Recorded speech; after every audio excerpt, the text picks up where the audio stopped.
It's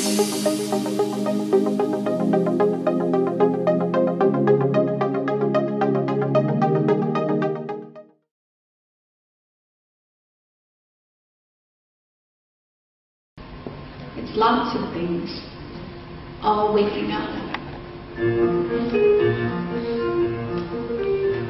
Becoming part of the global phenomenon we call the Internet of Everything. Trees will talk to networks, will talk to scientists about climate change. Cars will talk to road sensors, will talk to stoplights about traffic efficiency. The ambulance will talk to patient records, will talk to doctors about saving lives. It's going to be amazing and exciting, and maybe, most remarkably, not that far away. The next big thing, we're going to wake the world up and watch with eyes wide as it gets to work. Cisco, tomorrow starts here. Good morning. My name is Amit Didolkar, and thanks Brian for the introduction. And thank you Mr. Chandranathan, that was absolutely spot on.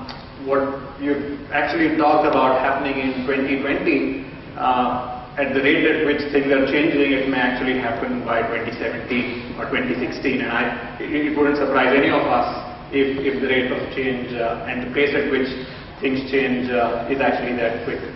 What you saw was a video of the Internet of Everything, and we are actually seeing a lot of this happen already. Machine-to-machine communication is fairly easy, has been prevalent for a while, but we are seeing that happen more often and across sets of machines that never really communicated to each other. People are always talking to machines, and I think a lot of data has been generated by this interaction, or what is popularly now called the Internet of Things. And the Internet of Things is nothing but a giant cloud of multiple people, machines, accessing information and exchanging information over a network. And Cisco has the fortune of actually driving a lot of this, because we drive the network that connects a lot of this interaction. I would like to believe that when we talk about enabling multiple clouds, we are at the heart of all of that interaction, because without a network, there is no cloud. You can have a cloud access, but if you don't have a network that connects you to the cloud is not a reality for you. What I will go through in the next 20-25 minutes is try and cover a more enterprise IT flavor of enabling a world of many clouds that we are seeing our customers and our partners drive in the market today. This is a hypothesis that also ties in with the keynote for today. We are at the beginning, and I would like to believe that we are already some way, a couple of steps down the beginning of a fundamental innovative shift in the way IT is consumed today, in an organization and outside of the organization as well. This shift requires, of course, a lot of changes, and some of those changes have already been set in motion. Some recently, some over the last 4 or 5 years, some knowingly, some by design and some by accident, but that move has already begun. Most importantly, this shift is not optional. I don't think today, as an IT professional, you really have the choice of doing it or not doing it. If you don't choose to do it, somebody else will do it for you, and you will be left behind. So this shift is not optional. It's for you to be a little proactive and take the opportunity and drive that transformation, because technology and this change is not going to wait for you. There are multiple transitions, and I think they were captured very effectively, but let me just quickly highlight some of them. One, of course, is cloud computing, and that's becoming more and more mainstream as we speak. How many of you in this room have never used the cloud service? Nobody. Everybody has used the cloud service. We've been using cloud services for a while now, either as consumers, and even in enterprises today you will be using some shape or form of a cloud service. So cloud is getting more and more pervasive. Video is actually driving a lot of that demand. A lot of communication and collaboration is moving to video. We like to believe that video is the next voice. You would have used video from a consumer standpoint, but we've seen enterprises deploy video to great effect and in delivering great business value, in collaboration, also in great cost savings in terms of reduced travel and things and so on and so forth. Device proliferation is something that all of us are observing. Three screens, as the phrase goes, is very common today. You have three primary screens that control your life: your television, your desktop, and your mobile. 5 years back, you would have said that television is the primary screen that controls my life. But today, your mobile will be your primary source of information for everything. Television is something that you would go to if you want a slightly more elaborate information about things that are happening around you. But the kind of information that your mobile comes to you today is phenomenal. So device proliferation will only increase, and three screens have become very, very common, not just for people of our age, but even for kids today. People who are as young as 8 or 10 know exactly how to use a mobile phone. Enterprises have also started seeing a trend towards bring your own device. This has always been the case. You've always had people carry their own phones inside to offices. But today you have people carrying in phones that can access your company's network. Earlier that was not possible, but today you can log on to a Wi-Fi, get access to your company network and start using a personal device in an enterprise setting. A lot of enterprises today encourage people to bring your own device. It reduces a lot of serviceability as well as a lot of effort in terms of IT in supporting those devices. It also helps people to really choose the way they want to access this information. You like a iPad, you access it on an iPad. You like a big clunky laptop, please do that. If you want a desktop, that's your choice. So BYOD is a big defining trend, and that has implications not only to the way these services are served, but also on security that is wrapped around these services. So you want things to be secure, but yet available to people who are accessing them. And some of them that we'll touch upon as we go along. There are two distinct tracks that we are seeing in business and IT. Business is demanding a whole bunch of services to be delivered at faster speed. Things like mobility, things that enable service access on the go, big data analytics. All of this is a demand because there is some tangible value that is derived from that information.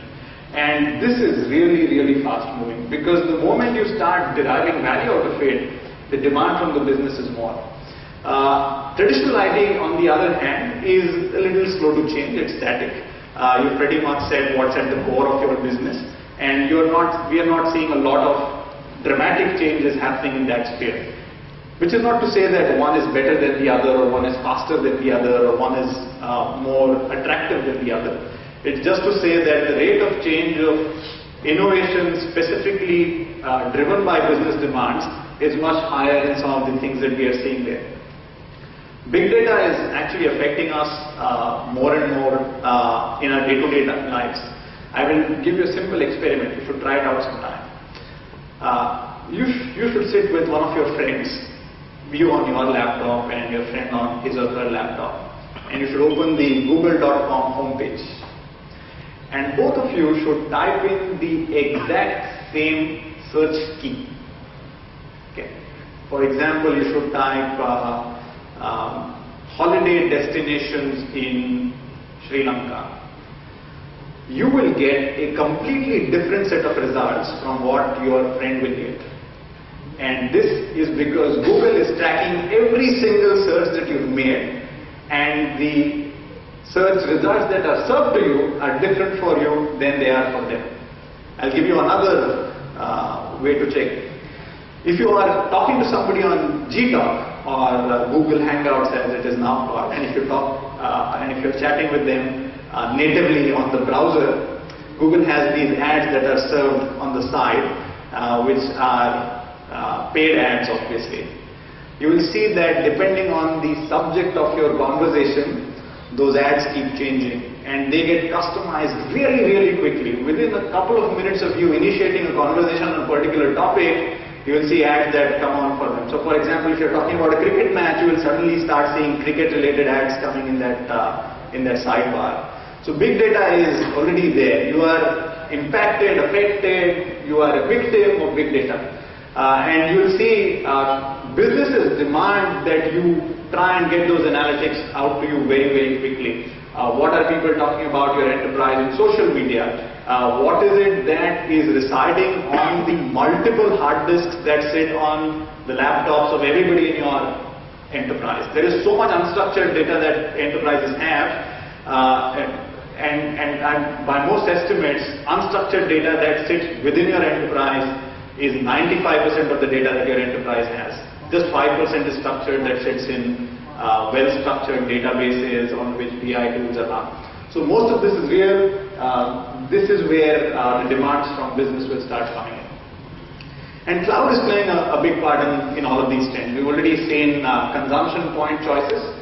So the 3 screens, multiple devices. We've seen SaaS consumption go up. There are a lot of services that are already offered off the cloud. Microsoft offers a lot of them. Google has an enterprise offering. Cisco has a fairly strong suite of enterprise offerings that I'll talk about. Video is actually really, really picking up, either as a one-to-many kind of a collaborative tool. So YouTube is anyways a big, big success, but even one-to-one, we are seeing video really being the new voice. Most mobile phones, and especially most smartphones today, come equipped with both the front and back-facing camera. There are free apps, paid apps, enterprise apps that enable you to have video chat. 3G prices are dropping all the time, so it wouldn't be far that instead of messaging or calling somebody, you would just want to have a video chat with them and check what they're up to. Social networks, I'm sure all of us use them in some shape or form, either personal, professional, a mix of both, or specific ones that are driven by your interests. We've seen, and I've already talked about BYOD. Cloud economics are actually very, very interesting at this point of time. If you've seen the trend over the last 3 odd years, especially on infrastructure as a service, you'll see that prices have nosedived. Prices are dropping at the rate of 30%, 40% every 6 months. And if you compare prices in 2010 versus prices today, you'll see that prices have already dropped by about 90% from where they were. So the economics of actually adopting cloud across a range, across infrastructure, across platforms, software, or even business processes is actually very, very attractive right now.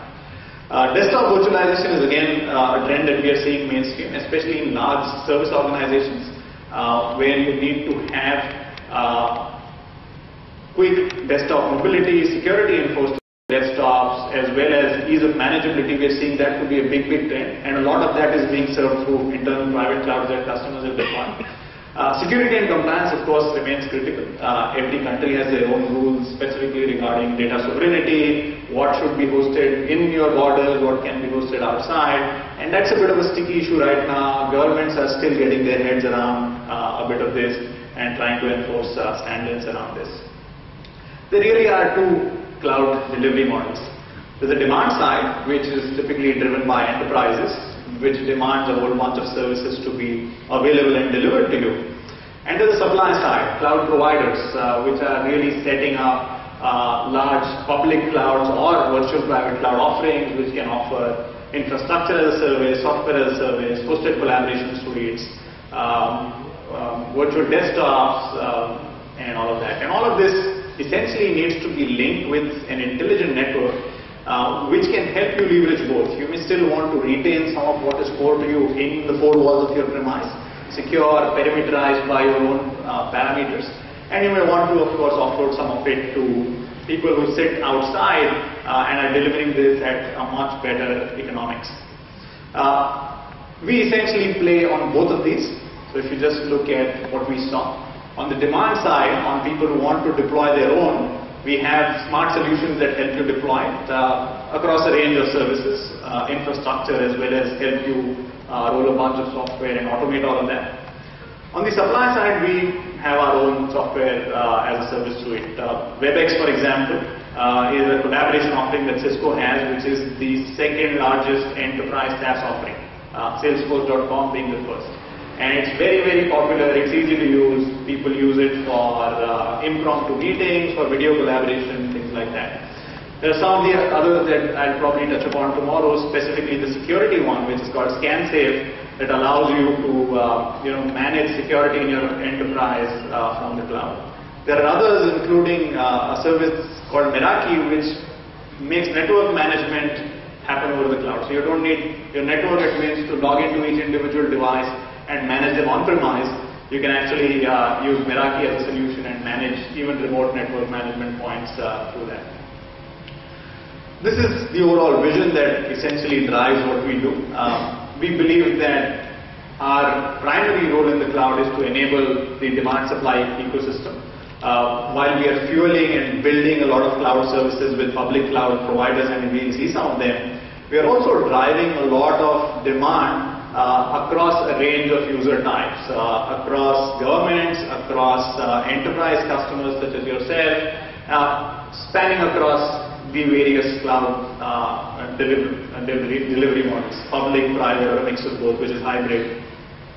And then there are unique cloud types that have started to emerge. There are media clouds, which specifically focus on delivering a set to the media vertical, or healthcare clouds, which have their own demands specifically in terms of retention, in terms of regulations that many countries have around healthcare records and things like that. And all of this has a nice wrapper specifically around how you're going to revenue it, how you're going to charge it, how you're going to actually recognize it in terms of cost saving or in terms of output. From a public cloud service, we actually have a very, very large footprint. We don't offer a cloud ourselves, but we have a very, very large footprint, and we actually have a demo booth right next door. So in the break, you can just hop over to our booth and see a quick demo of from one of our partners on how easy it is to actually spin an instance of infrastructure of their cloud. It's very, very easy. We've of course seen Amazon do exceptionally well there, but all of these, and I'm sure you will recognize that most of these are very, very large service providers in their own right, are very well set in offering similar economics to what we are seeing from some of the larger vendors. So this is already here and now. This is available in Sri Lanka. You can access this, and from the booth you'll see how easy it is to do it just off a browser. On the private cloud side and in the enterprise, we are seeing that not only is there a requirement to do and relook at your data center, there is also a requirement in trying to figure out how will you access best of breed, easy to use things that sit outside your data center. Like Mr. Chandran said, there are obviously a large number of providers there who are probably better at doing what they do than you can do it yourself.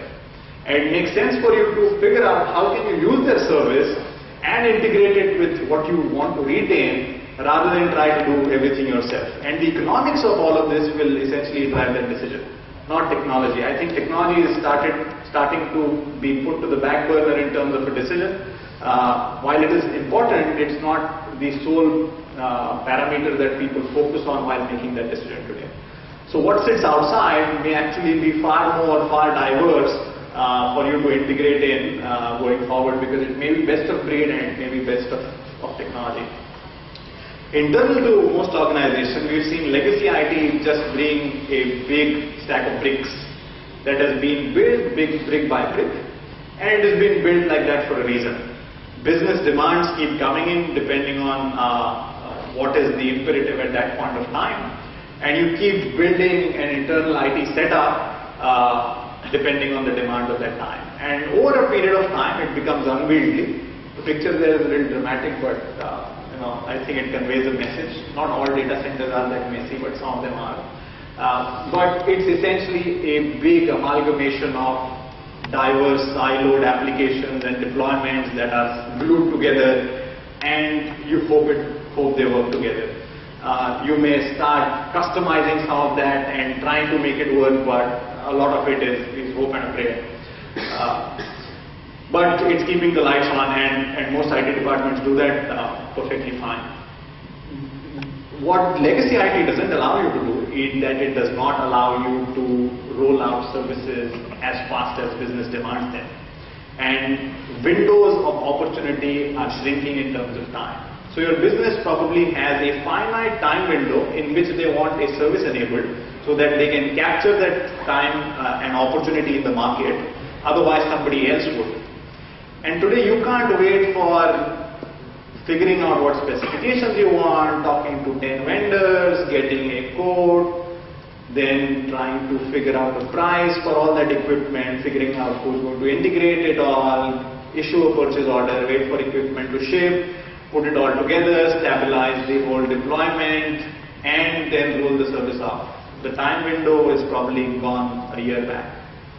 And we are seeing businesses ask IT departments to roll these services and make them available to them much, much quicker.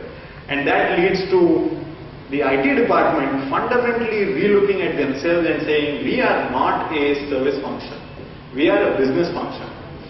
We should be in a position to provide service to our businesses, and we will charge them for it.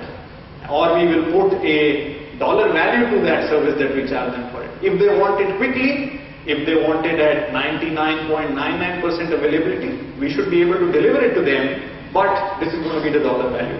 If they are okay to wait for 2 weeks and they want only 99% availability or 95% availability, this is the dollar value.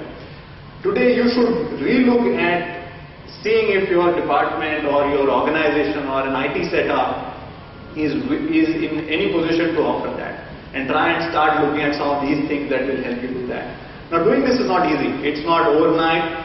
You obviously can't say, oh okay, this is our next stated goal, rip and replace. In the next 6 months I'm going to be an IT as a service organization. I'm no longer a cost center. I will become a profit center. Let me now set this up.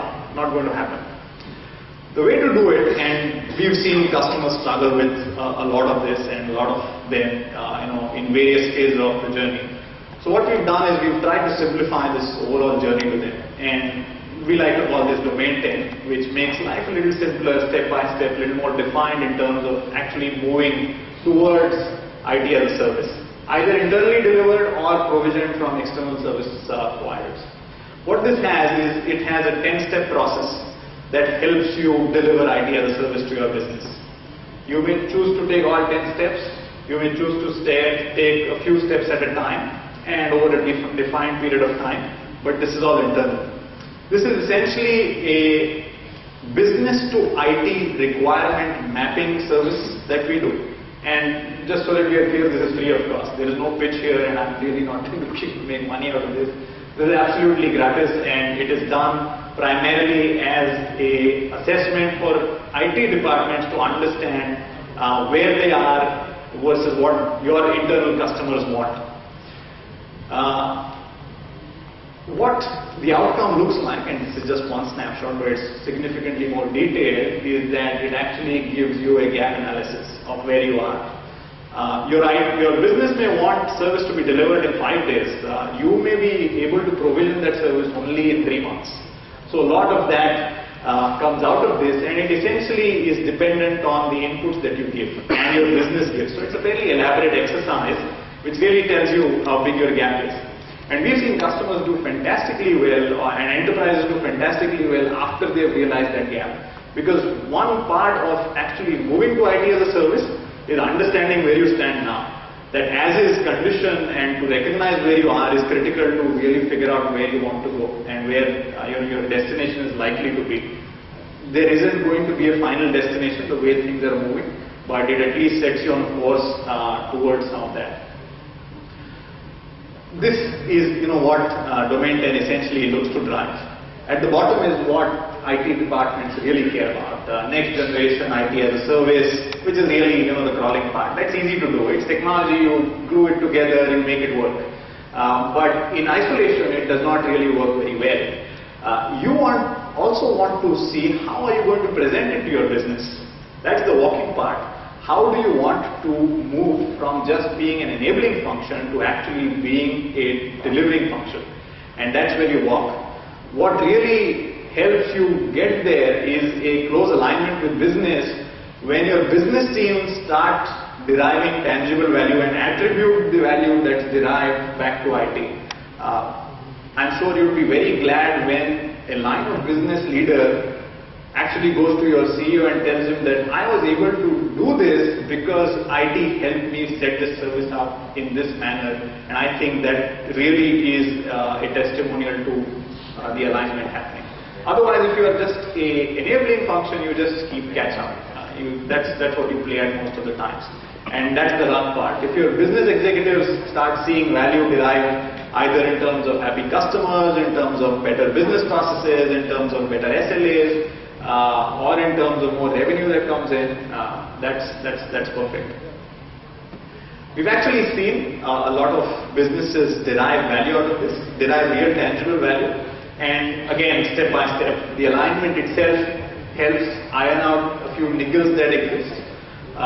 When you move towards a bit of operational efficiency, we've actually seen revenues and cost optimized by almost 20%. Once you start moving towards the business agility and flexibility piece, we have seen a lot of customers actually do it as much as 35%, both optimize cost and increase revenue. And while Cisco and Bain have done an independent study over a large swath of customers to take a look at this, Gartner has done an independent study to actually see whether IT as a service actually helps you deliver what businesses want. So a couple of independent sources, non-influenced, pointing towards the same direction. The percentages may vary, but there is real tangible value in moving towards this. I just want to end with a snapshot of who's actually done this and what does it look like, and why should you look at doing it.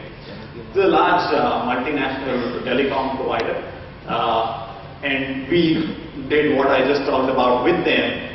And what it ended up doing is it ended up actually marrying the best of what was available outside to the best of what they could do internal to their organization. So they really wanted a SaaS IaaS integration. So they said, we will deliver infrastructure internally, but we want a lot of software to be sourced externally.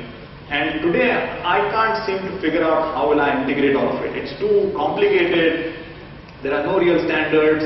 Help us do this. And what we ended up doing is pictorially depicted. So the customers essentially got an easy portal in which they had various allocations depending on what their role was. There's a nice service catalog we created, again role dependent, which had a marketplace of services offered. We integrated a lot of the software as a service in third party. You will see that there is practically everybody there. There is Microsoft there, there's Cisco there, there's McAfee there. So a whole lot of software as a service offerings that they were already consuming, and we integrated it into a big operational billing chargeback mechanism for usage. We put the internal infrastructure as a service, and all of this was glued around with an orchestration and service management tool. So all of this is wrapped around. So as a user, you don't really get to know where you're consuming the service from. Just so that just as a parallel, when you actually log into, let's say, your Gmail account, do you really know where your server is sitting? You don't.